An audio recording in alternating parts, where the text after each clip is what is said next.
Noong April 1992, isang 13 taong gulang na Chevrolet Chevette ang na-impound sa isang bakuran sa Louisville, Kentucky. Inilagay ito kasama ng iba pang mga abandonadong sasakyan na naghihintay na lamang ng pagdurog sa crusher. Sa panahong iyon, walang nakakaalam na may madilim na lihim ang sasakyang ito. Sa New Albany, Indiana, kilalang matalik na magkaibigan sina Eric Humbert at Jonathan Whitesides. Magkasama silang nagtatrabaho sa US Geological Survey at madalas ding magsama sa mga aktibidad pagkatapos ng trabaho at tuwing weekend. Kaya't hindi nakataka-taka na si Whitesides din ang huling nakakita kay Eric na buhay pa. Noong gabi ng January 15, 1991, matapos ang laro ng basketball kasama ang mga katrabaho, nagtungo ang dalawa sa isang auto shop upang iwan ang truck ni Whitesides para ipaayos, bago sana umuwi. Ngunit pagsapit ng 9:30 ng gabi, hindi pa rin nakarating si Eric sa kanilang bahay. Ayon kay Missy, asawa ni Eric, tinawagan niya si Whitesides upang alamin kung nakita niya si Eric. Sinabi nitong ilang minuto pa lang mula nang umalis si Eric at inaasahang darating na ito anumang sandali. Ngunit ang mga minutong iyon ay nauwi sa ilang oras. Bandang 2:00 ng madaling araw, muling tumawag si Missy kay Whitesides. Hindi pa rin umuuwi si Eric at labis na siyang nag-aalala. Sinabi ni Jonathan na pupunta siya agad. Hindi na muling nakita si Eric. Kahit nakipag-ugnayan na si Missy sa pulisya kinabukasan, 2 linggo pa ang lumipas bago siya formal na nagsampa ng report para sa nawawalang tao. Sa mga panahong iyon, ayon kay Missy, may tensyon na sa kanilang relasyon kaya inisip niyang maaaring gusto lang munang mapag-isa ni Eric. Ngunit habang lumilipas ang mga araw, lumalim ang kanyang kutob na may masamang nangyari. Hindi ganoon si Eric, hindi siya aalis ng walang paalam, lalo na't may anak silang 18 buwang gulang. Pinangunahan ni Detective Keith Whitlow mula sa New Albany Police ang investigasyon. Sinimulan nilang kapanayamin ang mga katrabaho ni Eric. May mga kumalat na chismis na mayroon umano siyang kasintahan sa ibang estado, ngunit nang makapanayam ang babae, kinumpirma nitong matagal na siyang walang balita kay Eric. Walang bakas ng pagkawala ni Eric, pati na rin ng kanyang sasakyan. Ngunit may isang mahalagang detalye ang lumitaw mula sa mga panayam sa mga katrabaho ni Missy. Ayon sa ilan, madalas siyang sunduin ni Jonathan sa trabaho. May ilan ding nagkwento na tila may namamagitan sa kanilang dalawa. Naitutok ang hinala kay Jonathan Whitesides, ngunit wala ni katiting na ebidensyang mag-ugnay sa kanya sa anumang ilegal na gawain. Maaaring may hindi kaaya-ayang ugnayan sa pagitan nila ni Missy, ngunit hindi naman ito itinuturing na krimen. Lumipas ang mga buwan na tila nilamon na ng lupa si Eric Humbert at ang kanyang sasakyan. Samantala, lumipat si Jonathan Whitesides sa bahay ni Missy matapos mawala si Eric. Hindi lang siya tumira doon, kundi tumayong ama rin sa anak nina Missy at Eric. Noong April, makalipas ang 4 na buwan mula nang iulat ang pagkawala ni Eric, isang puting Chevette, ang natagpuan sa impoundment lot ng estado sa Louisville, Kentucky. Abandonado ito at halos ibenta o sirain na lamang. Bilang bahagi ng pamantayang proseso, minabuti ng mga awtoridad na magsagawa ng huling beripikasyon sa National Crime Information Center upang alamin kung ang sasakyan ay ninakaw o kung maaring matunton ang may-ari. Dito natuklasan na ang sasakyang iyon ay konektado sa isang kaso ng nawawalang tao sa kabilang panig ng Ohio River, sa New Albany, Indiana. Napatunayang pagmamay-ari ni Eric Humbert ang Chevette. Tinanggalan ito ng mga plaka at sa loob ng hatchback ay natagpuan ang bakas ng dugo. Nakausap ng mga investigador sa Louisville si Whitesides, ang huling nakasama ni Eric bago ito nawala. Pumayag siyang sumailalim sa polygraph test. Nang tanungin kung alam niya kung sino ang pumatay kay Eric, kung nasaan ito, at kung siya ba ang responsable, sumagot siya ng hindi sa lahat. Ngunit bumagsak siya sa pagsusulit. Pagharap sa mga resulta, inamin ni Whitesides na may nalalaman siya tungkol sa insidente. Ayon sa kanyang salaysay, matapos ang basketball game noong gabi ng January 15, nagtungo muna sila sa auto shop upang iwan ang kanyang truck at saka nagtungo sa bahay niya upang ayusin ang isa pang sasakyan. Ngunit ayon sa kanya, bigla raw nagalit si Eric at inakusahan siyang may relasyon kay Missy. Inilabas umano ni Eric ang isang patalim at nagkaroon ng komprontasyon. Sa gitna ng sagupaan, sinasabi ni Whitesides na aksidenteng natusok sa leeg si Eric na naging sanhi ng kamatayan nito. Dahil sa matinding takot at pagkabigla, isinakay niya ang bangkay sa Chevette at itinapon sa ilog ng Ohio. Iniwan niya ang sasakyan sa isang liblib na lugar, ngunit hindi na niya matandaan ang eksaktong lokasyon kung saan niya itinapon ang bangkay. Hindi kumbinsido ang mga awtoridad sa kanyang kwento. Sa halip na makumbinsi, naging mas kahina-hinala ang kanyang salaysay. Pinaulit nila ang senaryo gamit ang simulation at napag-alamang mahirap paniwalaang naganap ito sa paraang inilalarawan ni Whitesides. Habang hindi pa natatagpuan ang katawan, ang tanging pisikal na ebidensya ay ang dugo ang Chevette. Ayon sa pagsusuri, tugma ang mga bakas ng dugo sa hatchback sa posibilidad na may sugatang katawan na inilagay doon. Ngunit may isang kakaibang detalye ang lumitaw. 5 linyang may dugo sa trunk liner na magkakapantay at tila may pattern. Ipinakita nito na may bagay na basang dugo ang naidikit ng buo sa lining. Hindi ito maaaring marka ng daliri dahil pare-pareho ang ayos ng mga linya.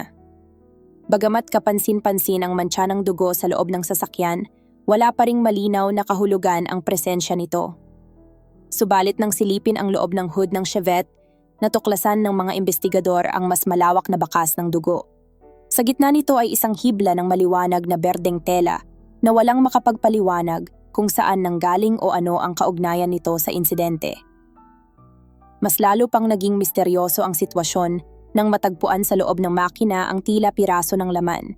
Agad itong ipinadala para sa pagsusuri. Isang eksperto sa forensic science, si Rod Englert, ang inatasang pag-aralan ng ebidensyang ito. Ayon sa kanya, ang malaulap na mist ng dugo sa distributor cap ng sasakyan ay hindi tugma sa isang sugat na gawa ng patalim. Ipinakita niya ang kaibahan sa mga pattern. Ayon sa demonstrasyon, kung halimbawa ay nasaksak sa leeg at biglaang binunot ang kutsilyo, mag-iiwan ito ng pattern na tinatawag na cast-off, isang uri ng pagtilamsik ng dugo mula sa isang direksyon. Ngunit ang nakita ni Englert sa sasakyan ay hindi ganoon. Ang dugo ay kumalat sa maraming direksyon. Ayon sa kanya, ang ganitong pattern ay malinaw na dulot ng putok ng baril. Lalong lumaki ang pagdududa sa kwento ng suspect. Sa forensic lab sa Oregon, ang laman na nakuha mula sa loob ng makina ay sinuri ni Ray Grimsbo. Sa ilalim ng microscope, napag-alamang ang laman ay mula sa utak ng tao, hindi mula sa leeg o balat. Batay sa istruktura ng mga himaymay at kung paano ito kumulay sa microscope, tiyak na ito ay neural tissue, patunay na ang tama ay sa ulo at hindi sa leeg gaya ng unang pahayag. Sa masusing pagsusuri sa sasakyan, natuklasan ang isang maliit na butas sa ibabang bahagi ng windshield wiper. Dito nakuha ang 2 maliit na piraso ng bala, kabilang ang bahagi ng copper jacket nito. Mas lalo pang naging kapansin-pansin ang isang napakaliit na berdeng hibla ng tela na nakakapit sa mismong bullet. Lahat ng ebidensya ay malinaw na nagpapakita na isang pamamaril at hindi pananaksak ang tunay na nangyari, taliwas sa unang pahayag ng suspect. Upang kumpirmahin ang buong katotohanan, nagtungo ang mga investigador sa garahe ng bahay na tinitirhan ni Whitesides, ang lugar na itinuro niyang crime scene. Bagamat lumipas na ang 4 na buwan, umaasa silang may matitira pang ebidensya. Sa unang tingin, malinis ang lugar. Ngunit kalaunan, nakakita sila ng isang basyong bala ng 9mm. Ilang araw matapos nito, natagpuan sa work van ni Whitesides ang isang 9mm na baril. Ipinahiwatig ng trajectory ng bala at presensya ng brain tissue na tinamaan sa ulo si Eric Humbert. Ngunit may isang katanungan na hindi agad masagot. Nasaan ang inaasahang dami ng dugo? Sa karaniwang pamamaril, kalat ang dugo at laman. Ngunit sa pagkakataong ito, kakaunti lamang ang bakas. Sa kalaunan, nang mapatunayan na ang laman ay mula sa utak, at makita ang pattern ng dugo, bala, at hibla ng tela. Tumugma ang lahat sa isang malinaw na konklusyon. Binaril sa ulo si Eric habang nasa loob ng sasakyan at ang kanyang katawan ay isinilid sa trunk ng sasakyan. Patunay ito na ang orihinal na pahayag ng suspect ay salungat sa aktwal na nangyari. Ang maliit na berdeng hibla ng tela ang tila naging susi upang malinawan ang mga investigador. Matapos matukoy na ang hiblang ito ay nakakapit sa bala, tumugma ito sa ideya na posibleng may suot na berdeng takip ang biktima sa ulo noong siya ay binaril, kaya kakaunti lamang ang nakita nilang dugo. Ang pattern ng dugo sa likuran ng sasakyan, partikular na ang paikis na pattern, ay tumugma rin sa habi ng isang duguang takip sa ulo. Lahat ng ebidensya ay nagkakaugnay at nagtuturo sa isang malinaw na kwento ng krimen. Gayunman, nanatiling hamon ang kawalan ng bangkay. Ang tanging pisikal na bahagi ng biktima ay maliit na piraso ng laman ng utak at mga tilamsik ng dugo. Isinailalim sa DNA analysis ang dugo, ngunit nagkaproblema sa paghahambingan. Wala silang direktang sample mula sa mismong biktima, kaya kinailangang balikan ang pinagmulan, ang pamilya. Sa pamamagitan ng forensic genealogy, inusisa ang DNA ng mga kaanak. Ang ina, 2 kapatid, ang anak, at ang asawa. Ang layunin, buuin ang genetic profile ng nawawala. Sa parehong oras, isinagawa ang pagsusuri sa 2 magkahiwalay na laboratorio upang matiyak ang katumpakan. Tumugma ang resulta, ngunit para sa mga investigador, hindi pa ito sapat.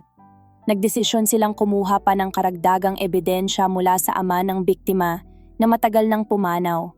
Pinayagan ang paghuhukay ng kalansay nito upang kumuha ng DNA mula sa mga buto sa binti. Matapos ikumpara ang genetic code ng ama at ina ng biktima sa DNA na nakuha mula sa dugo sa loob ng Chevette, napatunayan na ang dugo ay nagmula sa anak ng mag-asawa, walang pag-aalinlangan. Kahit walang bangkay, sapat na ang ebidensyang ito upang ituloy ang kaso laban sa suspek. Ipinakita ng prosekusyon na noong huling gabi na nakita si Eric Humbert, nagtungo siya sa bahay ni Jonathan Whitesides upang tumulong sa pagkukumpuni ng sasakyan. Maaaring may hinala na siya tungkol sa relasyon ng dalawa, ngunit hindi niya alam kung gaano kalalim ang pagtataksil ng kanyang kaibigan. Habang si Eric ay nakayuko upang ipakita kung paanong naayos niya ang isang bahagi ng kanyang Chevette, binunot ng suspek ang isang 9mm na baril at ipinutok ito sa ulo ni Eric sa malapitang distansya, tila isang uri ng pagsasagawa ng parusang kamatayan. Inilagay ang katawan sa trunk ng sasakyan, itinapon, at iniwan ang sasakyan sa ibang estado, umaasang walang ebidensyang maiiwan. Ngunit nagkamali siya. Hindi na kasing dali ng dati ang magtago ng krimen. Sa makabagong forensic science, kahit ang pinakamaliit na hibla ng tela o talsik ng dugo ay maaaring maging ebidensyang magpapabagsak sa sinumang suspek. Sa bawat krimen, may palaging naiiwang bakas, at ngayon, mas may kakayahan ng matukoy ang mga ito kaysa dati. Nagtagal lamang ng 45 minuto ang deliberasyon ng hurado bago hatulang guilty si Jonathan Whitesides sa kasong pagpatay. Siya ay sinentensyahan ng 50 years na pagkakakulong. Bagamat napatunayan sa korte na nagkaroon ng affair ang asawa ni Eric kay Jonathan Whitesides bago nangyari ang krimen at nagsama pa sila pagkatapos ng pagkawala ni Eric, hindi siya itinuring na direktang sangkot o nagplano ng pagpatay. Si Jonathan Whitesides lamang ang naakusahan, nilitis at nahatulan para sa krimen. Ang testimonya ni Whitesides ay nabanggit na inilarawan si Eric bilang abusado at ito ang isa raw sa mga naging motibo niya sa krimen. Subalit walang ebidensyang nagtutulak na may tuwirang partisipasyon ng asawa sa mismong pagpatay. Noong mga nakaraang panahon, kapag nawawala ang isang biktima, madalas ay nakaliligtas ang suspek, ngunit nagbabago na ang mga patakaran. Ngayon, kakampi ng batas ang agham, at kahit hindi matagpuan ang katawan ng biktima, malaki ang posibilidad na makamit pa rin ang hustisya. Si Jonathan Whitesides na nahatulan ng 50 years na pagkakakulong para sa pagpatay kay Eric Humbert noong 1993 ay nakalaya noong 2008 matapos maparol. Ibig sabihin, Nakulong siya ng humigit kumulang 15 years lamang. Hanggang ngayon, hindi pa rin natatagpuan ang katawan ni Eric Humbert. Ayon sa isa sa mga investigador, matapos ang hatol ay lumapit sa kanya ang ina ni Eric. Mahigpit siyang hinawakan nito sa braso at nagmakaawang huwag itigil ang paghahanap sa anak. Simula noon, tuwing may natatagpo ang bangkay sa lugar, tila hindi na kailangang sabihin ng kahit sino. Lahat ay tahimik na napapaisip, si Eric kaya ito?